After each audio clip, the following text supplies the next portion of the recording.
Lee, hi. This morning we're having a chat with Lee Roche of Frog Mobility, and he's going to tell us a little bit about his company and how he's got to where he is at the moment. So Lee, if you would, you tell us what you do and how long you've been doing it?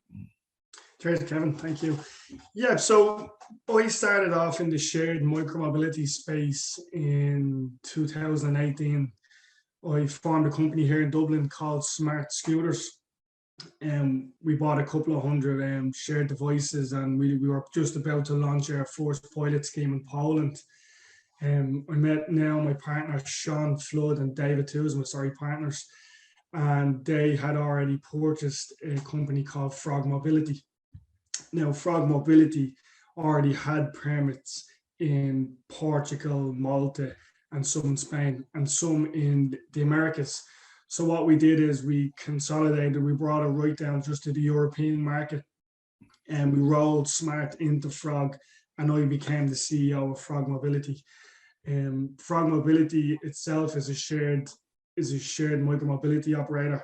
Micromobility being e-bikes, cycling bikes, right now mopeds, and of course e-scooters that's coming around. It's the big news all around Ireland at the moment that the legislation is hopefully being passed soon. So on a daily basis, I run the business, and we've got 8 markets in Portugal. We've just secured 5 markets in Spain. We've got 4 markets in Poland that are live, and we've got 1 market in Malta that we're going to launch around July this year. We've just purchased 1,000 mopeds. They're going to be split between the Portugal and Spanish markets. Reason being, it's more of a cultural thing down in the hotter climates that they like to use mopeds. We've also got, at the moment, we've got 2,000 assets, 2,000 e-scooters that we have in our warehouse in Lisbon. 800 of those are live in Lisbon and Cascais and Moya, some seaside towns right up along the coast. And then we've got around 600 assets in Poland that are live, which leaves 1,200 assets in Lisbon that we're raising funds for at the moment so that we can launch in the other cities where we already have secured the permits. In this game, getting assets quick enough, with the shipping and the expenses and all those sort of stuff's rolling into one. We have the assets here in Europe, and we've already secured the permits with the municipality. So what we're doing actually at the moment is we're raising funds so that we can go down and launch those cities and buy another 1,000 scooters to scale next year. I see. And are you selling the scooters, or are they being rented out, or what's the story? So Kevin, we'd know better from it's the same system as the Dublin bike scheme that we've had here for years. So essentially, you download the app, the Frog Mobility app. You locate a scooter, you scan the scooter, you go through a small little training program, and the scooter you'll download your car details. The scooter will unlock for a small fee, and off you go. You ride from A to B. It's not trying to take away from the public transport systems that we have in Europe and in Ireland. It's just trying to add to it. Yourself, if you have to get a bus into Dublin, more or less going to leave you in town, or 10 minutes from where you actually work, or 15 minutes from where you actually work. So covering that last mile for the public is what we're trying to do. Okay, interesting. Okay, and so how long has Frog Mobility been going? I mean, is it? We rebranded the business, and we started it. We brought it all back down, and we started everything again. So we could say, maybe Frog Mobility Limited, the Irish company, where we've brought our headquarters to Ireland, and we run everything now from our Dublin offices. We started that in January 2021, last year. Okay, the wheels have been in motion. We've had permits for 3 years. We've had the assets for 18 months. It's all been, it was more of a franchise when we bought it, but we consolidated and brought it right together, brought it right down, and optimized everything, the operations, the staff, and that's how we're going forward. Fantastic. Okay, and so the question here is, I don't know whether it's going to be relevant for you, but who is your best customer, or do you have customer groups, or what, or is it all over the place? We find well, look, it depends on the city. Okay, so Lisbon is we've got maybe 50,000 users in Lisbon, but we know that maybe 20,000-30,000 of those users are tourists. So you'll come to a city like me or you, we'll land, we'll get out, and we'll say, oh, look, we have to go 20 minutes that way. We jump in a taxi. Well, it's sunny out, it's nice. Here's 2 nice scooters. You jump on them when you're away. Then we might only get 3-4 days out of them users, but them users will have the Frog Mobility app downloaded. We'll have their details.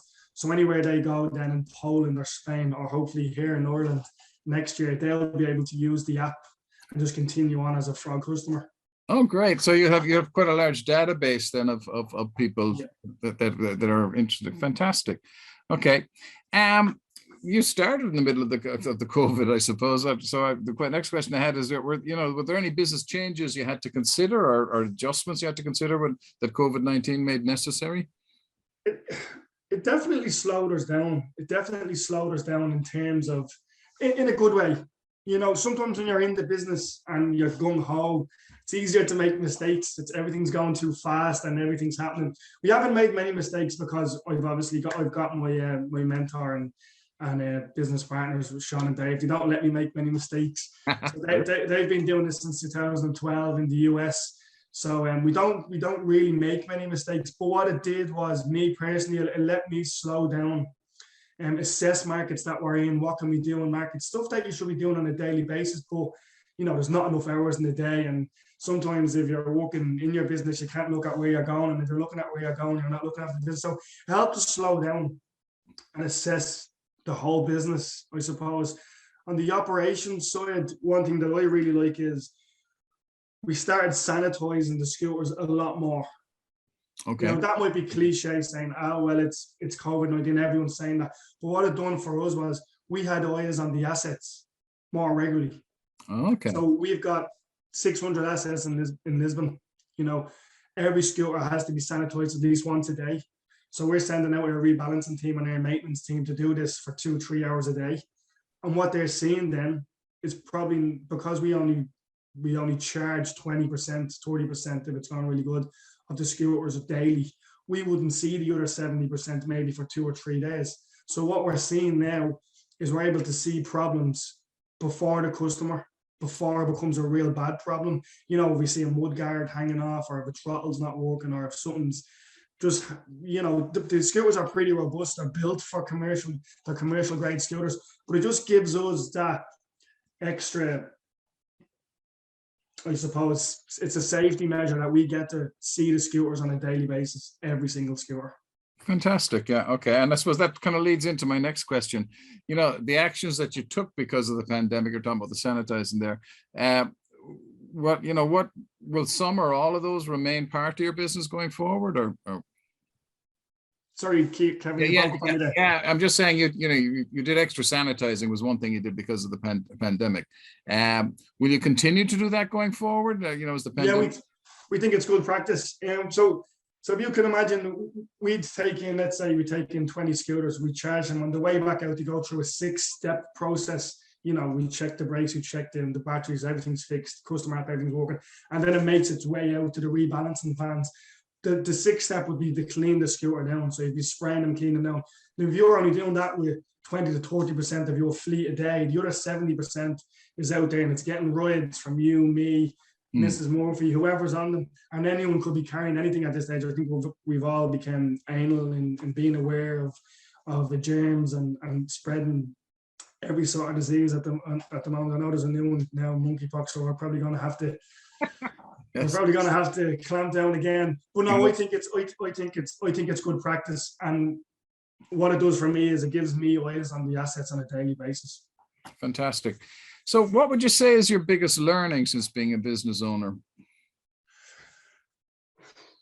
I've been a business owner well before Frog and Smart, and this time there's always moving parts. There's always moving parts, and I like to micromanage. So I am annoying staff daily to get better, or can we do something different, or why can't we do it this way?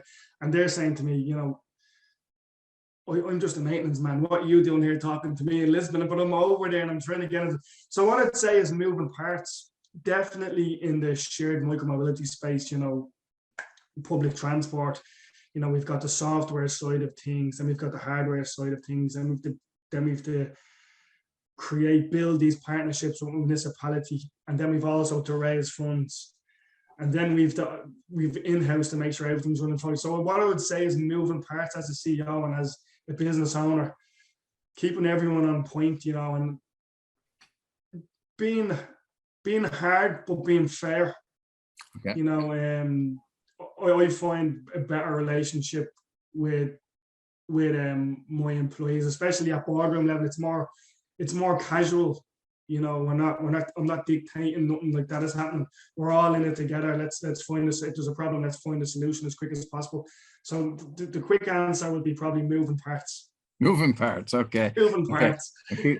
Keeping all those plates spinning. Yeah. Okay. Yeah, that's it. Okay. Very good. Okay. Is there, what do you find, how do you see, looking at your business now, how do you see the future? How do you see it going forward for your business?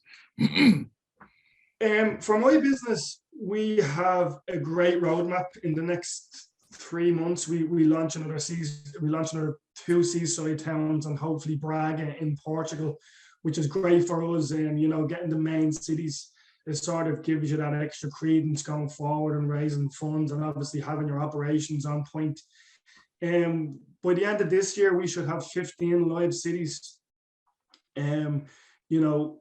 Getting over that initial 10 cities running great, operational wise, everything optimized, brilliant. Then it's sort of, you sort of do something once or twice, then it's perfect.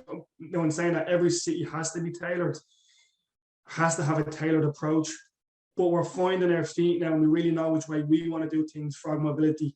And going forward, it just seems to be getting easier and easier every time we get into a city, or every time we get a permit off municipality. It seems to be more free flowing and easy going and getting going. So by the end of this year, we should be in 15 cities. The end of next year, we're hoping to quadruple that. We've got pre-orders of maybe 5,000 assets, and we're trying to get another 1,000 of those this year.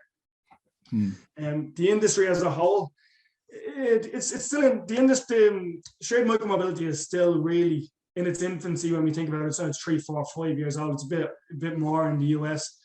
So everyone's still learning now. We've got the big guys that's trailblazing. They've got 100 cities and 10,000 scooters and all this sort of stuff. And I'm saying to myself, how can you manage that? How can you possibly manage 50,000 scooters moving people around? Yeah. But they seem to be doing a good job of it, and every day is a learning curve. If a big company comes to you now and tells you, "Oh, we've got it nailed, it's perfect, 100%," they're lying. Every day brings up a new scenario, brings up a new problem, and you're constantly putting out fires. It is a hard industry, but with the software and the hardware constantly evolving, and people starting to embrace it. It's yourself, anything new. So, it's a new form of public transport that we're introducing, to a society that already thinks we have everything and know everything. So I'd say in the next 3 to 5 years, we'll really see a blossom, and you'll see scooters, properly parked everywhere and in car park spaces. It'll be a more free flow. You'll see city centres starting to adopt to, pedestrianising streets, and then really will it flourish, will shared micromobility flourish, and we'll start to improve pollution and CO2 and get all the sorts of emissions, and everyone will be happy then. The whole sustainable thing. Yeah. No, it's fantastic. Very inspiring. So, but for you, what is the most inspiring for you today? What would you say inspires you the most today? I wanted to bring a more sustainable form of public transport to Ireland and Dublin. When I first started, it was Dublin, then it was Ireland, then it grew to UK and Ireland, then it's Europe, and now we're talking about, when we do finally get our hands around Europe, what we're going to do. It's just a more sustainable and affordable way of public transport, and the big thing for me starting off was pollution. Okay. How can we be more eco-friendly? This is not sustainable. I probably watched too many Netflix shows with Leonardo DiCaprio, but I love the whole electric EV. I've got my own EV car, and I think it's the way forward. And I think the more people that embrace and the more people that push it, will get there quicker. Fantastic, fantastic. And maybe just around, have you any offers that you want to include in our newsletter? Yeah, of course. At the moment we're coming to the end. We're raising funds on Spark crowdfunding, the platform. We're raising 350,000 to scale in those cities and 5 cities across Spain that we spoke about. Now the funds will be used for actually scaling. It's not to buy the assets. We've actually got the assets and we've got the permits.